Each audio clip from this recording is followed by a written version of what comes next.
384장 찬송하시겠습니다. 384장입니다.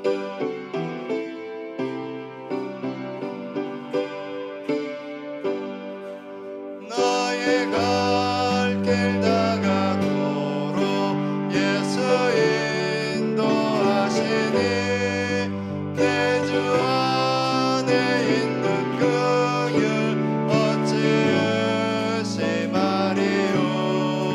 믿음으로 사는 자는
하나님의 영광을 찬송케 하시니 감사합니다. 그러나 아버지 하나님을 예배하기에 한없이 부끄럽고 부족하고 연약한 우리들임을 고백합니다.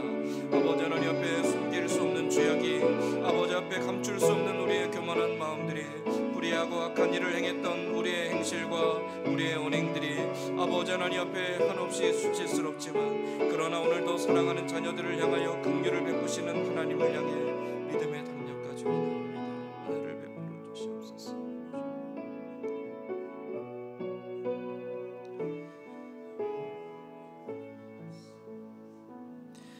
다 함께 묵상 기도하심으로 9월 첫째 주일 오전 예배 하나님 앞에 드리겠습니다.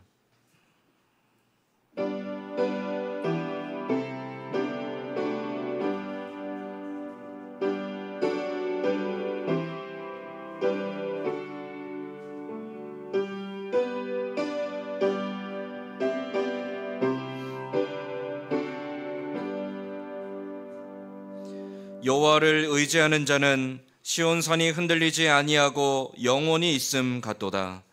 산들이 예루살렘을 두름과 같이 여호와께서 그의 백성을 지금부터 영원까지 두루시리로다.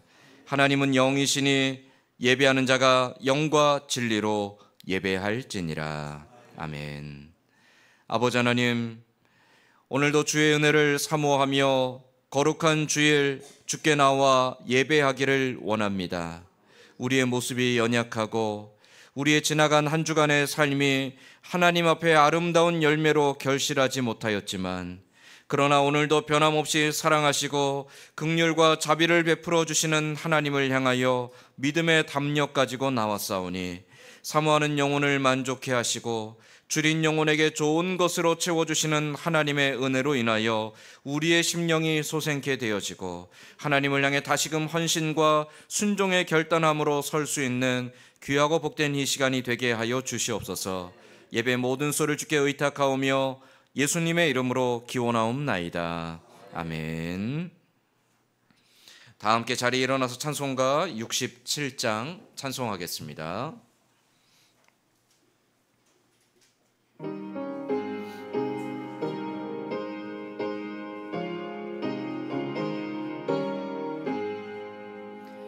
영광의 왕께 다 경배하며 그 크신 사랑 늘 찬송하라.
교동문은 69번, 이사야 40장 두 번째입니다.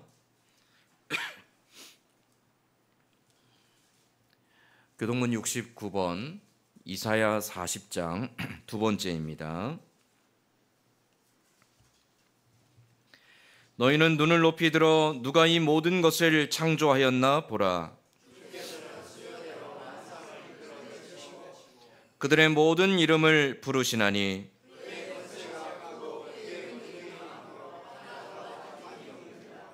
야곱아 어찌하여 내가 말하며 이스라엘아 내가 이르기를 내 길은 여호와께 숨겨졌으며 너는 알지 못하였느냐 듣지 못하였느냐 영원하신 하나님 여호와 땅끝까지 창조하신 이는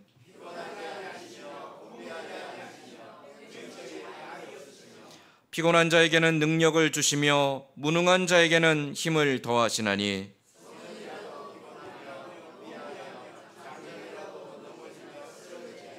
오직 여호와를 앙망하는 자는 새 힘을 얻으리니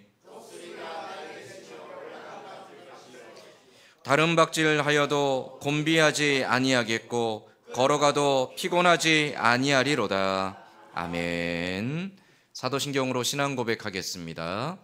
전능하사 천지를 만드신 하나님 아버지를 내가 믿사오며 그 외아들 우리 주 예수 그리스도를 믿사오니 이는 성령으로 잉태하사 동정녀 마리아에게 나시고 본디오 빌라도에게 고난을 받으사 십자가에 못 박혀 죽으시고 장사한 지 사흘 만에 죽은 자 가운데서 다시 살아나시며 하늘에 오르사 전능하신 하나님 우편에 앉아 계시다가 저리로서 산자와 죽은 자를 심판하러 오시리라. 성령을 믿사오며 거룩한 공예와 성도가 서로 교통하는 것과 죄를 사하여 주시는 것과 몸이 다시 사는 것과 영원히 사는 것을 믿사옵나이다. 아멘. 다 자리에 앉아서 찬송가 386장 찬송하겠습니다.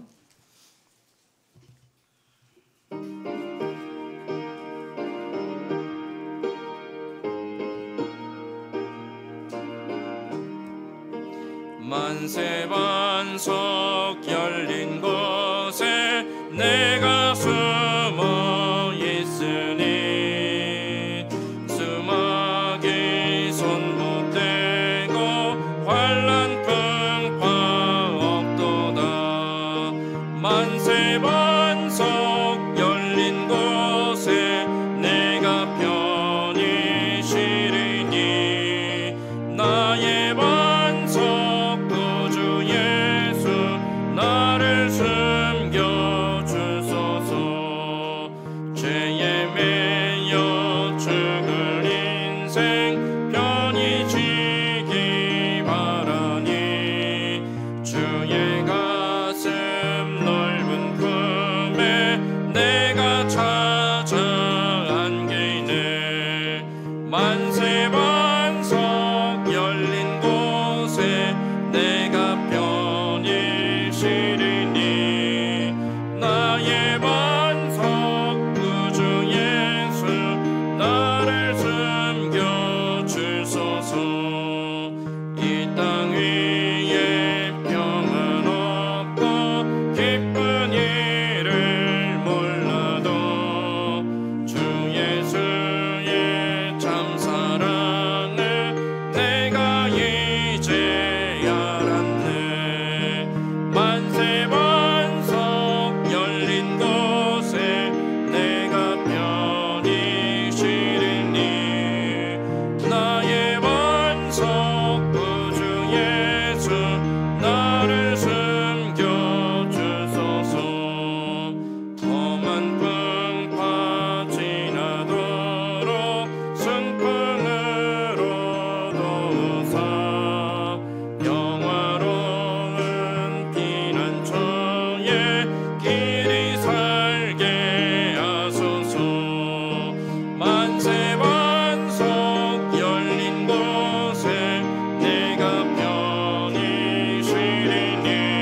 김인찬 장로님 대표하여 기도하겠습니다.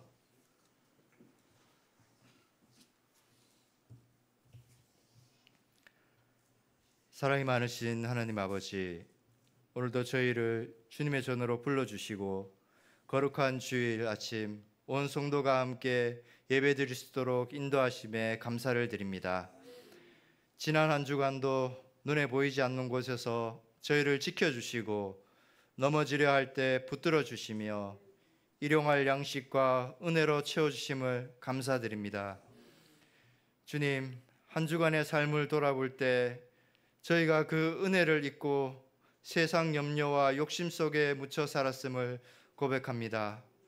믿음의 길을 걷기보다 세상의 가치에 흔들렸고 주님을 진심으로 의지하기보다 스스로의 힘을 의지했습니다. 주님, 긍휼을 베푸시어 저희의 죄와 허물을 덮어주시고 십자가 보혈로 다시 깨끗하게 하여 주시옵소서. 이 나라와 민족을 주님의 손에 올려드립니다. 분열과 갈등 속에서 하나 되게 하시고 불의와 죄악이 떠나가며 주님의 공의와 평강이 강물처럼 흐르게 하옵소서. 지도자들에게 지혜와 겸손을 주셔서 국민을 위하여 바른 길을 선택하게 하시고 무엇보다 복음의 빛이 다시 이 땅을 덮게 하옵소서. 주님, 선진교회를 세워주신 목적을 기억하게 하시고 복음 전파와 영혼 구원에 힘쓰는 교회 되게 하옵소서. 다음 세대와 청년들을 믿음 위에 굳게 세워주시며 학생들로부터 어르신들까지 하나 되어 주님 나라를 이루는 공동체가 되게 하옵소서. 연약한 지체들을 위로하시고 병상에 있는 성도들에게 치료와 회복의 은혜를 더하여 주옵소서. 특별히 최우성 목사님을 기억하여 주시옵소서. 영육간의 강건함을 주시고 주님의 은혜로 붙들어 주시며 말씀을 전하실 때 성령의 능력을 더하셔서 살아있는 하나님의 음성으로 선포되게 하옵소서. 먼 타지에서 복음을 전하며 주님의 뜻을 이루기 위해 헌신하는 선교사님을 기억하여 주시옵소서. 선교지에서 만나는 한 영혼 한 영혼이 주님의 말씀에 마음을 열게 하시고 복음의 씨앗이 부러져 싹이 트고 열매 맺게 하옵소서. 또한 선교사님들의 가정을 지켜주시며 자녀들이 믿음 안에서 건강히 자라나게 하시고 경제적인 필요와 생활의 어려움 가운데도 부족함이 없게 하여 주옵소서. 협력교회를 주님의 은혜의 손으로 붙들어 주옵소서. 목회자와 모든 사역자들에게 성령의 능력을 더하시고 말씀과 기도에 늘 충실하게 하셔서 맡겨진 양떼를 잘 돌보게 하옵소서. 성도들 가운데 연약한 자들에게는 위로와 치유를, 믿음이 흔들리는 자들에게는 굳건한 믿음을 더하시며 다음 세대를 세워주셔서 교회의 미래가 흔들리지 않게 하옵소서. 오늘도 협력교회를 통해 일하시는 주님의 뜻이 온전히 드러나게 하시고 그 공동체 위에 은혜와 평강이 가득하도록 축복하여 주옵소서. 오늘 드리는 이 예배를 통해 주님 홀로 영광 받아주시고 저희 모두가 주 안에서 참된 평안과 기쁨 그리고 새 힘을 얻게 하옵소서. 한 주간도 우리를 주님의 계획 안에 있게 하여 주시옵소서. 모든 말씀을 우리 구주 예수 그리스도 이름으로 기도드립니다. 아멘. 아멘.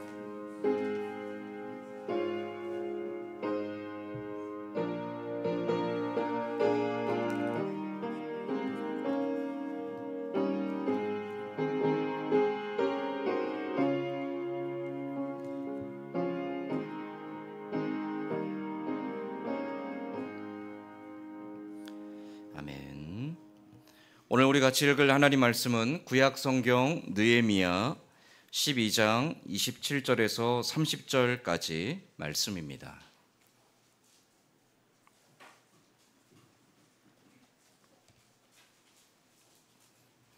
제가 가진 성경 구약 성경 745페이지에 있습니다. 느헤미야서 12장 27절에서 30절까지 말씀입니다.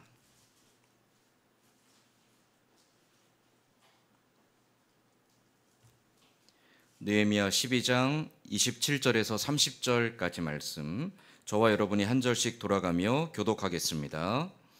예루살렘 성벽을 봉헌하게 되니 각처에서 레위 사람들을 찾아 예루살렘으로 데려다가 감사하며 노래하며 재금을 치며 비파와 수금을 타며 즐거이 봉헌식을 행하려 하매,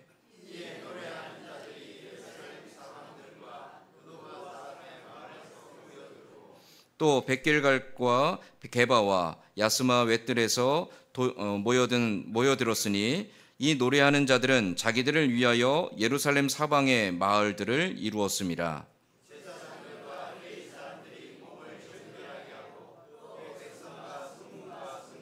정결하게 하니라. 아멘. 한 주간 잘 지내셨습니까? 네. 한 주간 보고 싶으셨나요?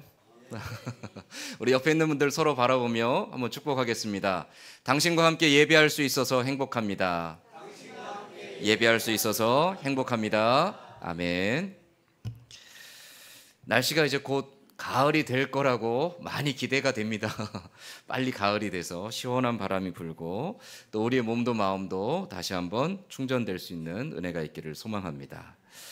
우리 느헤미야서 말씀을 계속 보고 있는데 오늘 이제 느헤미야 12장의 말씀, 예루살렘 성을 낙성식하는 그 장면의 모습을 보게 됩니다. 이 말씀을 보기 전에 이제 좀 말씀을 준비하면서 한 가지 좀 과거 역사를 하나 좀 생각해 보았습니다. 2차 세계대전 당시에 독일이 유럽에서 행한 굉장히 끔찍한 학살 사건이 있었죠. 1941년부터 45년까지 근 5년여의 기간 동안 약 600만 명의 유대인들을 학살했습니다. 다양한 방법으로 죽였습니다. 전쟁터에서 죽이기도 하고요. 아니면 마을에서 붙잡아서 처형하기도 하고요. 또 여러 곳에 분산된 강제 수용소로 끌고 가서 어떤 수용소에서는 죽을 때까지 일을 시키다가 죽으면 일을 하다 쓰러지면 뭐 바로 죽이기도 하고, 아니면 아예 죽이기 위한 목적으로 수용소를 세워서 그곳으로 이동시켜서 사람들을 죽이는 일들도 행했습니다. 600만 명의 사람들이 약 5년 동안 2차 세계대전 기간 동안에 학살당했는데 그 유태인 600만 명의 사망자들 가운데 약 150만 명이 죽은 수용소가 있습니다. 아마 여러분 이름을 많이 들어서 아실 겁니다. 아우슈비츠라는 강제 수용소가 있는데 이 수용소는 노동을 위해서 지어진 수용소가 아닙니다. 이 아우슈비츠 수용소는 죽임을 위해서 세워진 수용소였습니다.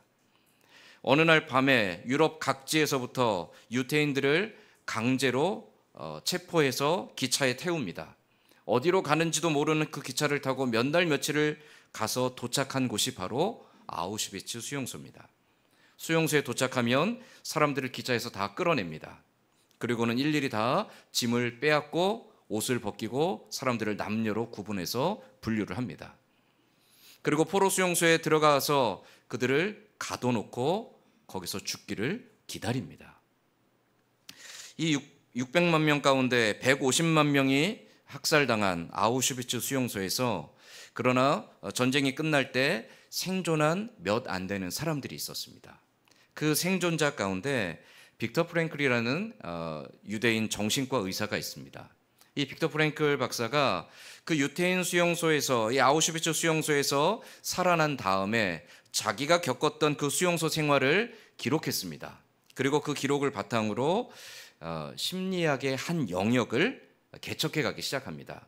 요즘은 흔히 말하는 위기 심리학 혹은 의미 심리학이라고 말하는데요. 로고 테라피라고도 하고요. 이 위기 심리학이라는 영역을 이 사람이 이제 쭉 정리를 해서 발표를 하고 그게 오늘날에도 적용이 되고 있습니다. 그 내용은 무엇이냐면 사람들이 이 수용소로 끌려올 때 모두 똑같다라는 거죠. 다 두렵고 공포스럽고 이 뭐 알 수 없는 갑작스럽게 일어난 상황들 때문에 당황스럽고 그래서 어찌할 바를 몰라 하다가 그 수용소에서 일어나고 있는 일들을 목격하게 됩니다.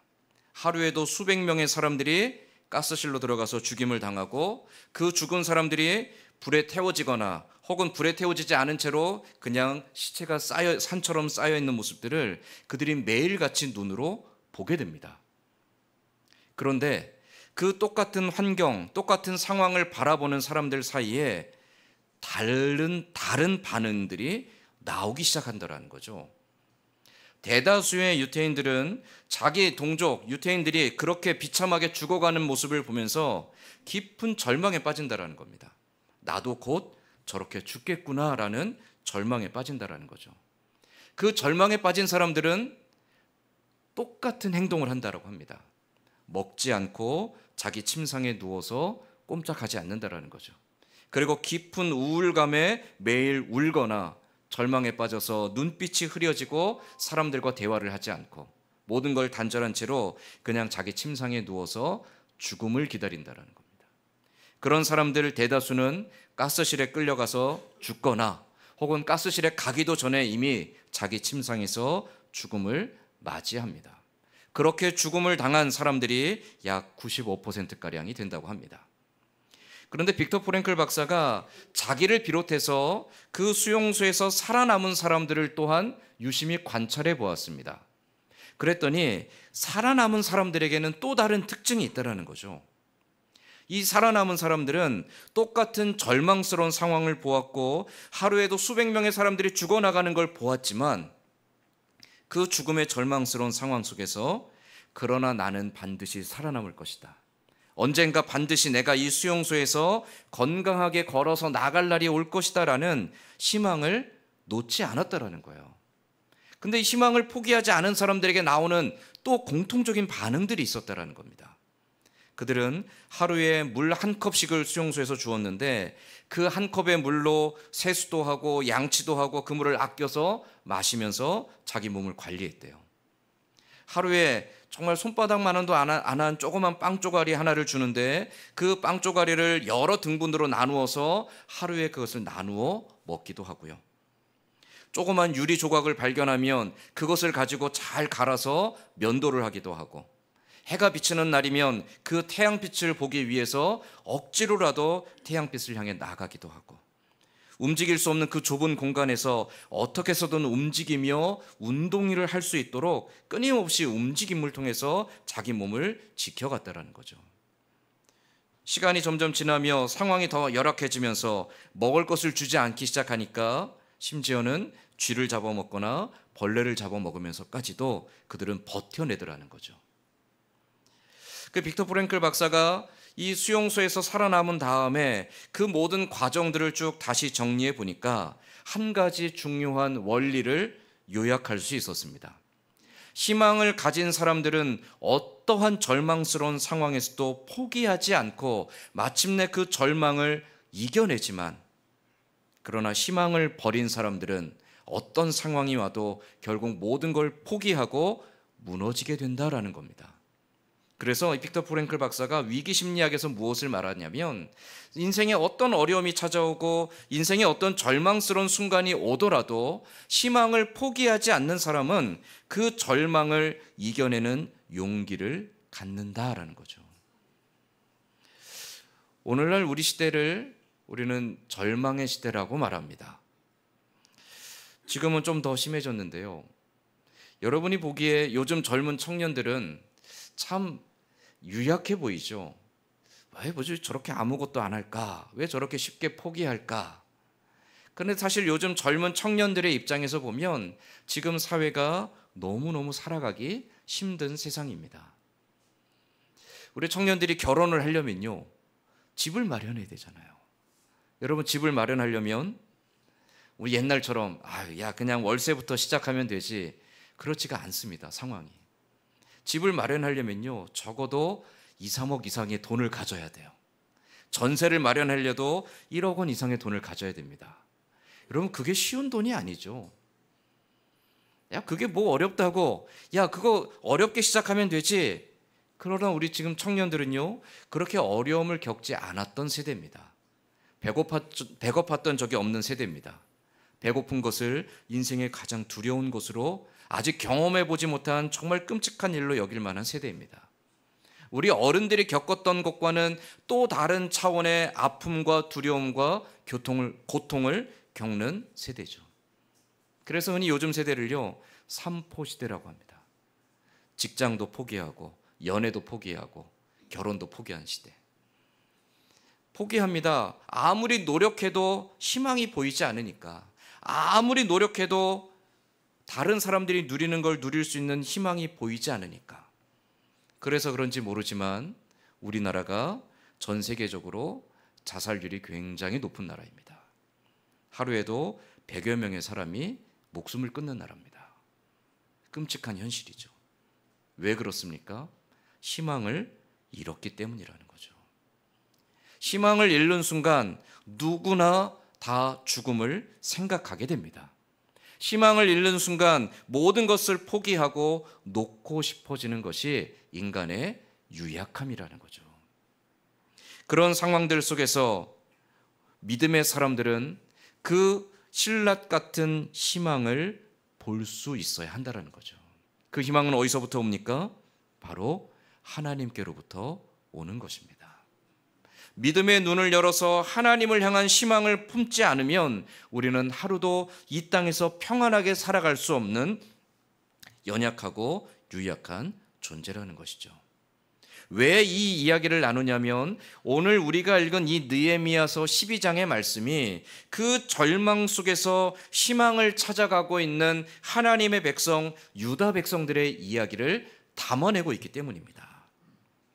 유다 백성들이 우리 느헤미야서 말씀, 에스라 느헤미야서 말씀을 통해서 바벨론의 포로로 끌려갔던 백성들이 포로에서 돌아와서 예루살렘 성전도 재건하고 그동안 중단되었던 성전의 제사도 회복하고요. 그리고 느헤미야가 와서 무너졌던 예루살렘 성벽을 재건하는 과정들을 우리가 지금 근 6개월 이상을 계속 보고 있습니다. 그 무너졌던 모든 삶의 터전들을 재건하는 그들이 마침내 느헤미야와 함께 무너졌던 예루살렘 성을 재건함으로 이제 예루살렘은 완전히 회복의 희망을 가진 새로운 도시가 되었습니다. 그리고 오늘 우리가 읽은 12장 말씀에는 이제 그 모든 성벽 재건과 그들이 해왔던 모든 지금까지의 근 120여 년 동안 진행해왔던 포로 귀환 이후의 재건의 역사들을 마무리하며 우리가 지금 완공한 이 예루살렘 성을 낙성식을 치르고자 다시금 모여들고 있는 모습을 기록하고 있습니다. 낙성식, 성을 다 건설한 후에 그 성이 건설되었음을 함께 공포하며 함께 백성들이 기뻐하는 잔치죠. 그런데 느헤미야 우리가 읽었던 12장 말씀을 보면 이 낙성식에 대하여 느헤미야는 그리고 성경은 조금 다른 시각으로 이 낙성식을 접근하고 있습니다. 27절 말씀을 다시 한번 보겠습니다. 느헤미야 12장 27절 말씀에 보니까 예루살렘 성벽을 봉헌하게 되니 각처에서 레위 사람들을 찾아 예루살렘으로 데려다가 감사하며 노래하며 재금을 치며 비파와 수금을 타며 즐거이 봉헌식을 행하려 하매. 성을 다 완공했습니다. 그리고 낙성식을 위해서 흩어져 있던 레위 사람들을 다 모아서 그들로 하여금 악기를 연주하고 찬양하며 이 성이 낙성됨을 기쁘게 노래하라고 시키고 있습니다. 백성들이 다 모여서 그 기쁨의 잔치에 참여하고 있습니다. 그런데 오늘 성경은 이 낙성식을 어떠한 용어로 표현하고 있는가라는 거죠. 낙성식이라는 말을 사용하지 않죠. 어떤 말로 표현하고 있습니까? 봉헌식이라는 말을 표현하고 있습니다. 봉헌한다. 여러분 우리도 봉헌하죠. 주일날 예배 드릴 때 여러분이 하나님 앞에 감사한 마음으로 가지고 나온 하나님께 드리는 예물을 하나님 앞에 우리가 드립니다. 그 드리는 행위를 봉헌이라고 합니다. 하나님께서 나에게 주신 것, 하나님 베풀어 주신 은혜에 감사하여서 내가 그 믿음의 고백을 가지고 내게 주신 것 중에 일부지만 이것이 하나님의 은혜입니다. 이것이 하나님의 것입니다라는 고백으로 하나님 앞에 다시금 올려드리는 것, 그 올려드리는 행위를 우리는 봉헌이라고 말합니다. 그런데 이 유다 백성들이 예루살렘 성을 다 완공하고 그 성의 완공을 기념하는 이 행사를 무엇이라고 표현하고 있냐면 봉헌식이라고 표현하고 있다는 거예요. 그 말은 이 예루살렘 성을 하나님 앞에 올려드립니다 라는 의미라는 거죠. 왜 예루살렘 성을 하나님 앞에 올려드립니다 백성들이 그렇게 고백할까요? 그 이유는 이 예루살렘 성을 완공할 수 있었던 것이 하나님의 은혜입니다. 하나님 이 은혜를 베풀어 주셔서 감사합니다. 우리는 하나님께 속한 하나님의 것입니다 라는 믿음의 고백이라는 거죠. 예루살렘 성을 재건하기 위해서 포로 귀환 초기부터 백성들이 많이 노력을 했습니다. 무려 120여 년 전부터 1차 포로 귀환 때부터 그들이 예루살렘 성전을 완공한 후에 우리에게서 울타리가 없기 때문에 끊임없이 외부로부터 공격을 당하고 침략을 당하고 어려움을 겪고 있음을 알고 있었습니다. 그래서 어떻게든 우리의 울타리를 재건하기 위해 그들이 노력했지만 외부로부터 끊임없는 방해가 있었습니다. 심지어 바사 왕이 그 모든 공사를 중단시키는 일들도 있었습니다. 그렇게 중단된 채로 다시 재건을 시도할 때마다 끊임없는 방해와 모함과 모략들이 유다 백성들을 끊임없이 절망에 빠뜨렸었죠. 그 절망을 딛고 느헤미야와 함께 그들이 무려 120여 년 만에 그 성을 다시 재건한 겁니다. 그들이 돌아보니까 우리가 이 성을 재건할 수 있었던 것은 우리의 노력 때문이 아니라는 거예요. 우리의 의지도 아니라는 거죠. 이것은 하나님께서 우리에게 허락해 주신 은혜라는 거예요. 그래서 그들이 하나님 앞에 감사의 고백으로 이 성을 재건한 것을 하나님의 은혜임을 고백하며 봉헌의 예식을 행하고 있는 겁니다. 더불어서 그들은 이 예루살렘 성을 하나님 앞에 봉헌하며 하나님, 이 예루살렘 성이 하나님의 것인 것처럼 이 성에 거주하는 우리도 역시 하나님의 것입니다 라고 고백한다라는 거죠. 여러분, 이 고백이 특별한 의미가 무엇일까요? 유다 백성들이 왜 바벨론에 의해 멸망하고 그들이 포로로 끌려갔는가를 기억해야 됩니다. 유다가 왜 멸망했습니까? 하나님의 약속에 있는 다윗의 자손들, 솔로몬의 후예들이 이끌어가는 그 남왕국 유다가 왜 바벨론에 의해서 멸망당했을까요? 성경은 분명하게 기록합니다. 그들이 여호와 하나님을 버렸기 때문입니다. 하나님을 배반했기 때문입니다. 하나님을 그 마음에 두기 싫어했고 더 이상 하나님 백성 되기를 거절했기 때문입니다. 우리는 하나님과 상관이 없습니다. 하나님, 우리 인생에, 우리 역사에 관여하지 마십시오. 하나님 없는 삶을 우리는 살겠습니다라고 그들이 하나님을 철저히 배척했습니다. 그때 하나님이 그들을 향해 진노하시고 그들에게 내린 징계가 바로 바벨론의 손에 유다를 넘기신 거였죠. 유다의 멸망은 하나님 백성 되기를 싫어했기 때문입니다. 그러나 그들이 포로 생활을 통해 자기들의 죄악을 깨달았고 포로에서 돌아오게 하신 그 하나님의 은혜를 입어서 3차에 걸쳐서 포로에서 돌아왔습니다. 그리고 무너졌던 삶의 터전들을 재건했습니다. 그리고 마지막으로 예루살렘 성을 재건하며 그들이 지금 고백하는 바는 무엇이냐면 하나님, 우리가 예전에 하나님을 마음에 두기 싫어했고 하나님 백성 되기를 싫어하여서 하나님께 징계를 받았습니다. 그러나 우리가 회개하고 지금 다시금 하나님께로 돌아옵니다.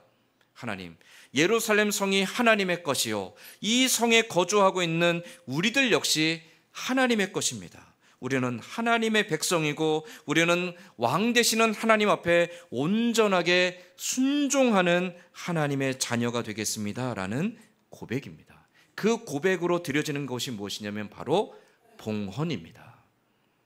봉헌이라는 것은 단순히 우리가 이 행사를 하고 이 기쁨을 드려서 이게 하나님의 것입니다 라고 외치고 끝나는 게 아니라는 거죠. 그들의 가장 근본적인 포로 귀환 이후에 무너진 것을 재건하는 것보다도 가장 근본적인 하나님 앞에 깨어지고 무너졌던 그 관계를 회복하는 게 가장 중요합니다. 그 무너지고 깨어졌던 관계를 회복함을 보여주는 상징적인 증거가 바로 그들이 이 성을 하나님 앞에 봉헌한다라는 거죠. 하나님께로 다시금 나아가는 것입니다. 그래서 이 성전을, 이 예루살렘 성을 봉헌할 때 그들은 30절 말씀에 보면 그 성문과 성벽을 마치 성전을 성별함과 같이 이 성문과 성을 성별하여 하나님 앞에 드리고 있습니다. 그렇게 하나님 앞에 이 예루살렘 성을 봉헌하며 깨어졌던 관계의 회복을 꿈꾸며 하나님 앞으로 다시 나아갔던 백성들, 그들은 지금 어떤 상태일까요? 43절 말씀에 보면 그 봉헌식을 하고 있는 그곳에 모인 유다 백성들의 지금 상황을 이렇게 표현합니다. 자, 43절 말씀 같이 한번 읽어보겠습니다. 느헤미야 12장 43절 같이 읽겠습니다. 그날에 무리가 큰 제사를 드리고 심히 즐거워하였으니 이는 하나님이 크게 즐거워하게 하셨음이라. 부녀와 어린아이도 즐거워하였으므로 예루살렘이 즐거워하는 소리로 멀리 들렸느니라. 아멘. 어떻대요? 예루살렘에 지금 즐거워하는 소리가 가득합니다. 그 소리가 너무너무 가득하여서 흘러나갑니다. 온 지변에 예루살렘에서부터 즐거워하는 소리가 사방으로 퍼져나가고 있다는 거죠. 남자, 여자, 나이 많은 사람이나 어린아이들이나 할 것 없이 성 안의 모든 사람들이 함께 기쁨으로 하나님을 향해 즐거이 노래하고 있다는 거예요. 여러분 상상이 되시나요? 기쁨으로 그들이 악기를 연주하고 하나님 앞에 춤을 추며 찬양하고 하나님을 향해 목청을 높여가며 박수를 치고 노래하며 하나님이 베푸신 이 은혜, 우리가 무너졌던 모든 터전들을 회복하고 다시금 하나님의 백성으로 온전케 됨을 기쁨으로 그들이 노래하고 있습니다. 그 기쁨이 넘치고 넘쳐서 사방으로 퍼져나가고 있습니다. 그 아름다움이 지금 성벽을 봉헌하는 이 예루살렘의 모습입니다. 그런데 여기서 우리가 기억해야 될 놀라운 사실이 하나 있습니다. 지금 이 기쁨이 충만하여서 기쁨의 노래가 사방으로 흘러넘치고 있는 이 예루살렘에 불과 2달 전까지만 해도 슬픔과 절망과 좌절과 눈물이 가득했더라는 것 기억하시나요? 우리가 느헤미야서를 처음 시작하던 첫 시간에 느헤미야 1장 3절 말씀에 보면 수산궁에 거주하던 느헤미야가 예루살렘 형편을 돌아보고 온 자기 형제에게부터 들은 이야기를 듣고 탄식하며 가슴을 찢으며 애통하여 통곡했던 것들을 우리가 말씀을 나눴었죠. 느헤미야 1장 3절 말씀에 그들이 내게 이르되 사로잡힘을 면하고 남아있는 자들이 그 지방 거기에서 큰 환난을 당하고 능욕을 받으며 예루살렘 성은 허물어지고 성문들은 불탔다 하는지라. 느헤미야가 이 소식을 듣고 자기 방에 들어가 눈물을 흘리며 하나님 앞에 통곡하며 간구했었습니다. 그게 2달 전입니다. 느헤미야가 와서 52일 만에 예루살렘 성을 재건했고요. 예루살렘 성을 재건한 이후에 그들이 나팔절과 초막절의 절기를 지켰습니다. 그리고 예루살렘에 모여서 몇 날 며칠 동안을 말씀을 읽고 그들이 통곡하며 하나님 앞에 회개하며 자복하며 기도했습니다. 그 기간이 불과 2달여밖에 되지 않습니다. 2달 전까지만 해도 예루살렘에는 슬픔이 가득했습니다. 희망이라고는 찾아볼 수가 없었습니다. 그들 가운데는 절망밖에 없었습니다. 그들이 무너진 성을 바라보며 무엇을 생각했겠습니까? 야, 안 돼. 해봐야 소용없어. 저 무너진 돌무지가 몇 년 된 줄 알아? 100년이 넘었어. 100년 전에도, 아니 그 전에 이미 벌써 150년, 160년 전에 바벨론이 와서 더 무너뜨린 저 돌무지가 아직도 저렇게 무너진 채로 버려져 있는데 우리 조상들이 안 해봤겠어? 다 해봤어. 했는데 안 돼. 해봐야 안 돼. 해봐야 또 방해를 받을 거야. 해봐야 또 무너질 거야. 해도 안 돼. 우리는 희망이 없어. 하나님이 우리를 여기다 데려다 놓으시고 우리를 고통스럽게 하시고 우리를 버리신 거야. 그게 불과 2달 전 예루살렘에 거주하는 백성들의 마음이었습니다. 그 깊은 절망과 그 깊은 회의감에 빠져있던 백성들, 그들이 지금 2달이 지난 지금은 어떻습니까? 기쁨으로 즐거움으로 하나님을 찬양하며 그 즐거움이 성 밖으로 흘러넘쳐가고 있습니다. 무엇이 그들을 이렇게 바꿔놓았을까요? 무엇이 그들의 절망을 기쁨으로 바꿔놓았습니까? 느헤미야가 그렇게 했을까요? 에스라가 그렇게 했을까요? 아닙니다. 그들의 절망을 희망으로 바꾸어 주신 것은 하나님이십니다. 그 어떤 지도자가 와도 그들의 마음은 쉽게 움직이지 않았습니다. 절망에 빠져있던 그들의 깊은 좌절감을 그 누구도 위로해 줄 수 없었고 그들을 누구도 일으켜 세워줄 수 없었습니다.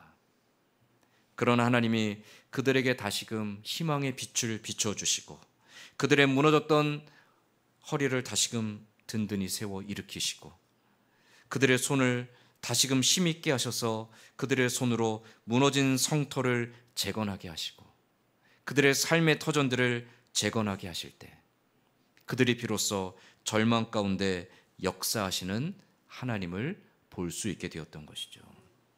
그들을 일으켜 세운 것은 사람이 아니라 하나님이셨습니다. 그 하나님이 일으켜 세우시는 것으로 말미암아 그들은 그 절망의 늪에서 그동안 보지 못했던 희망의 빛을 볼 수 있게 되었던 것이죠. 상황은 크게 달라지지 않았습니다. 100여 년 전이나 지금이나 여전히 절망스러운 상황은 똑같습니다.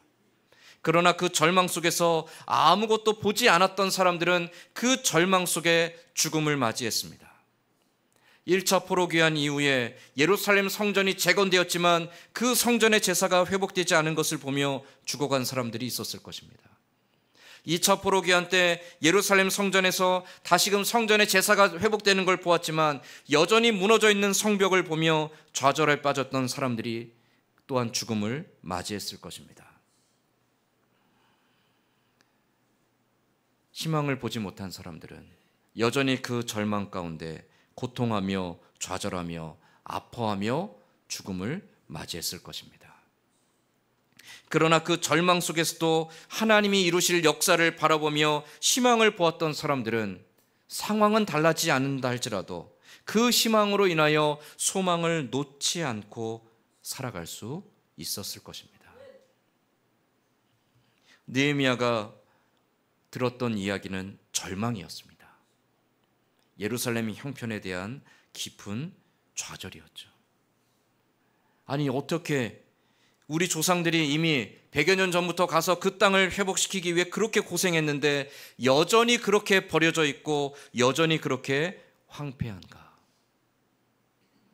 느헤미야가 들은 소식은 절망뿐이었습니다. 그러나 느헤미야는 무엇을 보았죠? 하나님이 이루실 희망을 보았습니다. 느헤미야는 하나님이 이루실 희망을 보았기 때문에 절망에 빠져있는 백성들에게 자기가 보았던 그 희망의 빛을 나누어 준 것뿐입니다. 느헤미야를 통해서 하나님이 비추시는 희망의 빛을 본 사람들, 그들이 다시금 일어나서 성벽을 재건하고 이 모든 것을 완성한 후에 그들이 보게 된 것은 하나님께서 여전히 우리를 버리지 않으셨구나, 하나님께서 그 뜻을 이루시기 위하여 우리를 포기하지 않으셨구나라는 하나님의 위대한 역사였습니다. 절망에 빠져 있을 때는 하나도 보이지 않았습니다. 그러나 믿음의 눈을 열어보니까 하나님이 비추시는 희망의 빛은 언제든지 꺼지지 않았었더라는 것이죠. 우리의 인생도 마찬가지입니다. 우리의 삶은 크게 달라지지 않을 수 있습니다.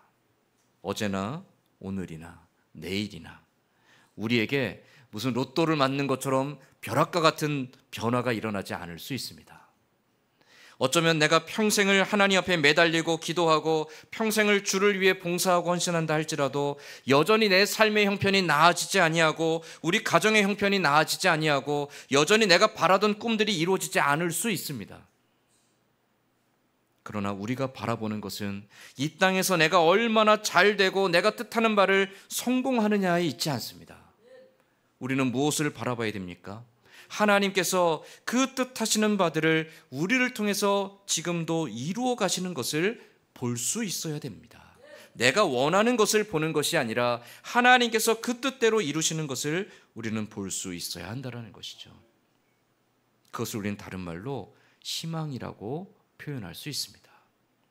내가 하고자 하는 것이 이루어지지 않으면 우리는 낙심하게 되고요, 절망하게 됩니다.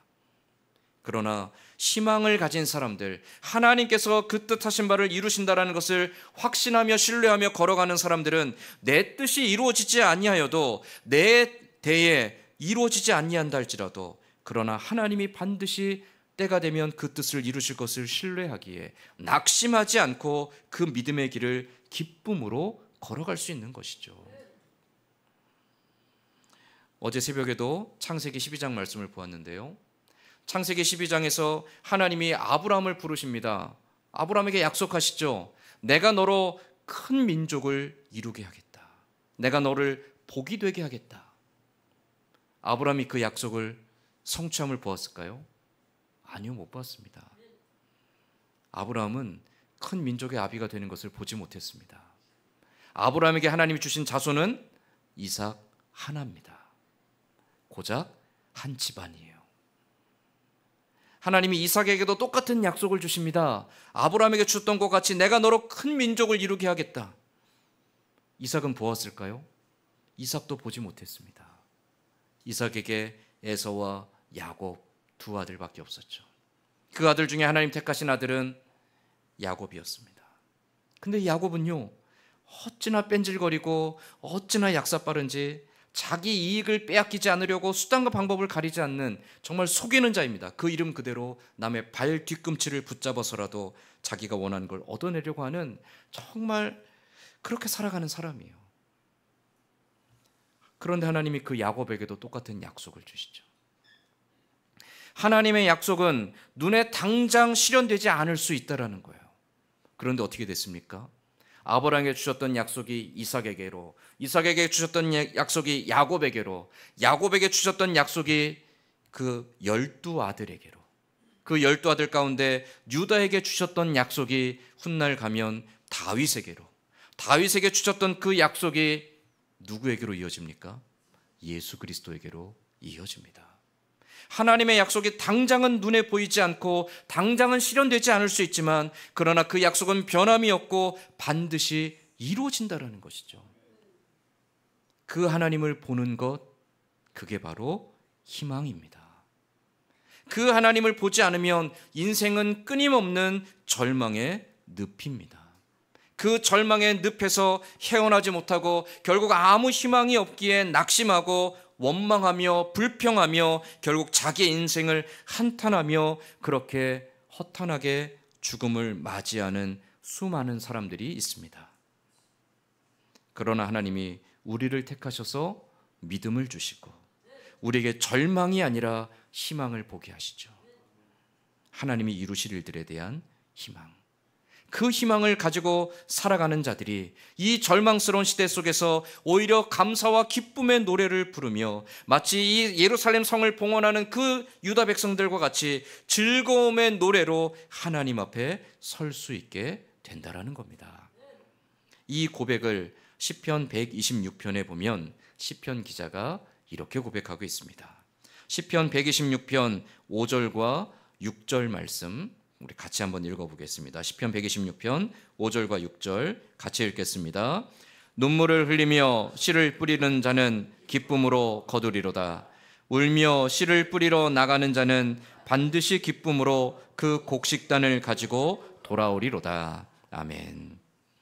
시편 126편은 포로에서 돌아오는 백성들이 예루살렘을 향해 올라가며 훗날 백성들이 그 기쁨으로 하나님의 성전에 올라가며 부르는 찬양이었습니다.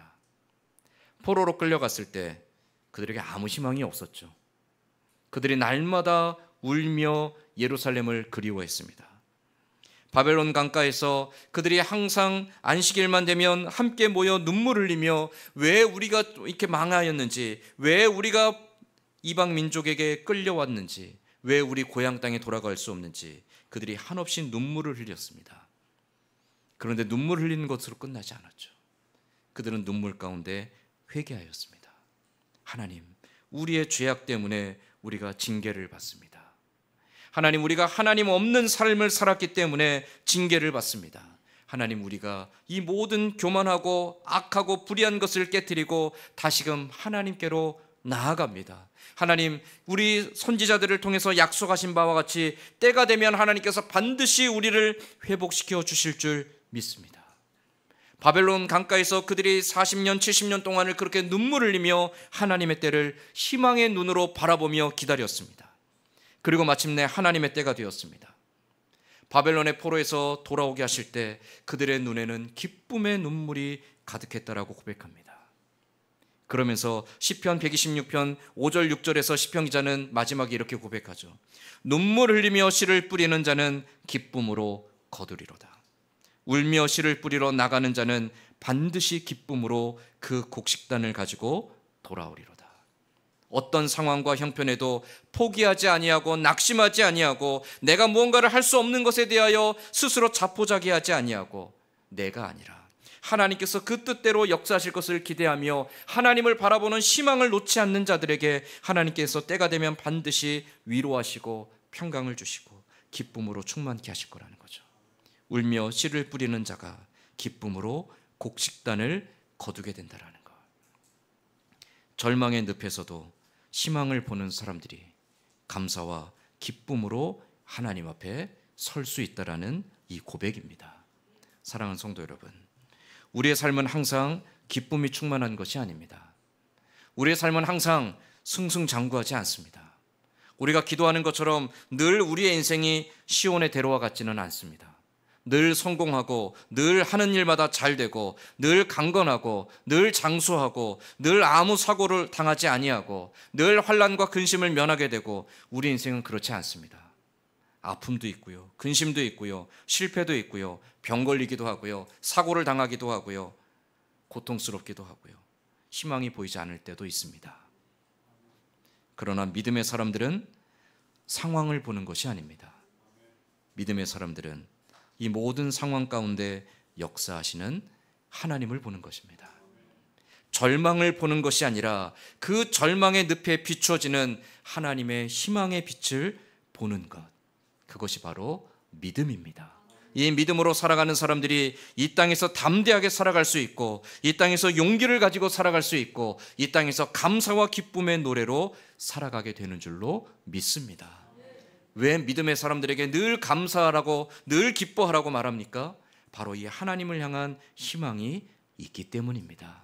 하나님 주시는 이 희망을 가지고 날마다 그 하나님으로 인하여 감사와 기쁨의 찬양으로 살아갈 수 있는 그 절망스러운 인생일지라도 그 모든 희망이 없는 인생일지라도 그러나 그 가운데 비춰지는 하나님의 희망의 빛으로 인하여 기쁨의 찬양으로 살아가는 저와 여러분의 인생이 될 수 있기를 주님의 이름으로 간절히 소망합니다. 아멘. 기도하겠습니다.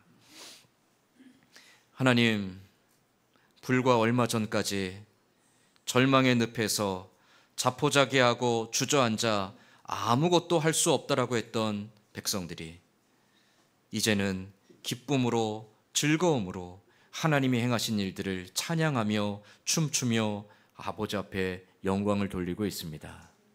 하나님, 당장 보이는 절망적인 상황들만을 바라보면 아무것도 보이지 않지만 그러나 그 모든 상황들 이면에 역사하시는 하나님을 바라볼 때 아버지 하나님, 우리에게 진정한 희망의 빛이 있는 줄 믿습니다.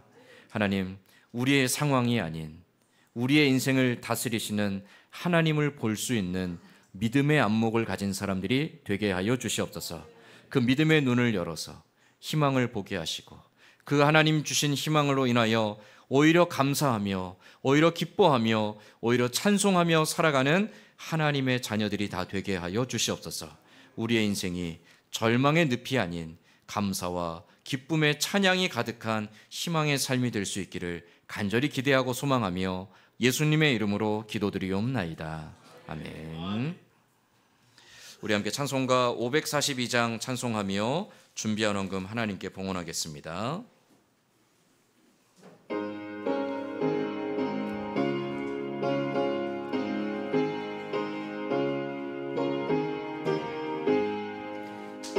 주 예수 의지함이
기도하겠습니다.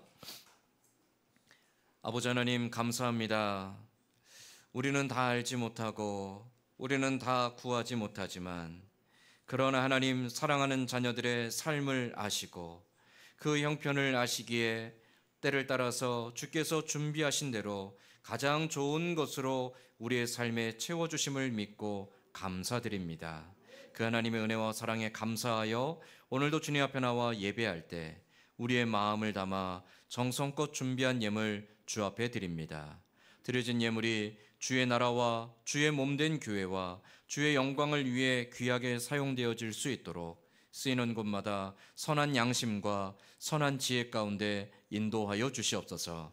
드린 손길들 또한 드리고 싶지만 더 드리지 못한 손길까지 기억하시며 그 손과 가정과 생업의 터전 위에 날마다 함께 하시는 하나님으로 인해 감사와 기쁨의 찬송이 늘 충만케 하여 주시옵소서. 함께 하심을 감사드리며 예수님의 이름으로 기도드리옵나이다. 아멘. 기도하겠습니다.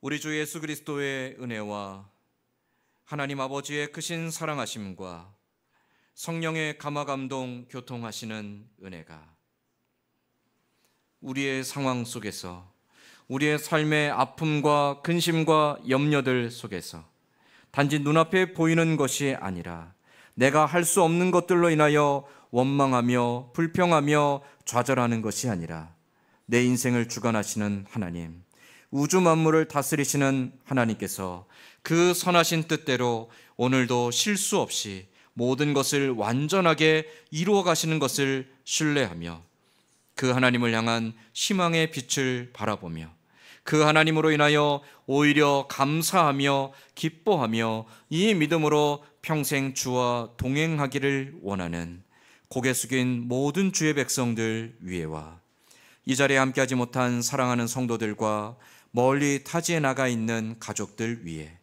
오늘도 영육간의 연약함 속에서 하나님의 위로와 치료와 회복의 은혜를 구하는 주의 백성들과 선교지에서 복음 들고 수고하는 선교사님들과 북녘 땅의 우리 동포들, 그리고 이 나라 민족과 우리 교회 위에 이제로부터 영원토록 함께 있을지어다.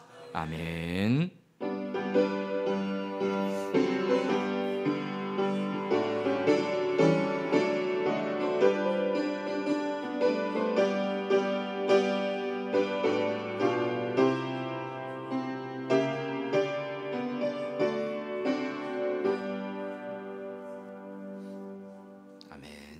장로님 나와서 교회 소식 전하겠습니다. 교회 소식 전해드리겠습니다. 오늘 점심 식사 시간에 9월 생일 축하의 시간이 있습니다. 많이 참석하셔서 축하해 주시면 고맙겠습니다. 오늘 오후 찬양 예배 후에 목양실에서 임시 당회 모임이 있습니다. 그리고 김요한 청년이 다리 인대 수술 후에 퇴원을 했습니다. 약 8주간 치료를 받아야 된다고 하는데요. 빠른 회복을 위해서 많은 기도 부탁드립니다. 하반기 교회 봉사자를 일부 수정하여 게시해 놓았습니다. 예배당 뒤편에 게시판에서 확인하시기 바랍니다. 영육간의 연약한 성도들과 연로하신 어르신들의 강건함을 위해서, 또 나라와 민족의 평안을 위해서, 선교사님과 교회를 위해서 기도해 주시기 바랍니다. 감사합니다. 우리 다 함께 자리에 일어나서 찬송가 620장 찬송하며 주일 오전 예배 모두 마치겠습니다.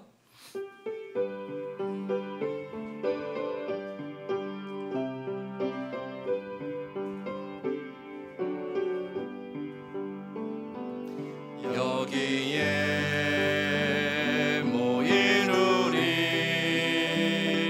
주의 은총 받은 자여라. 주께서 이 자리에 함께 계심을 아노라. 언제나 주님만을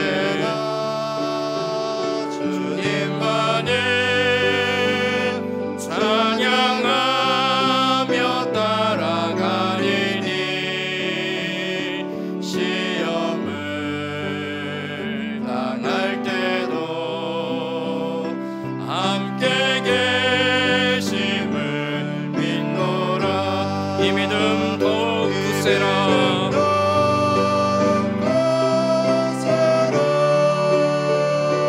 주가 느껴주신다. 어두운 밤에도 주의 밝은 빛 인도하여 주신다.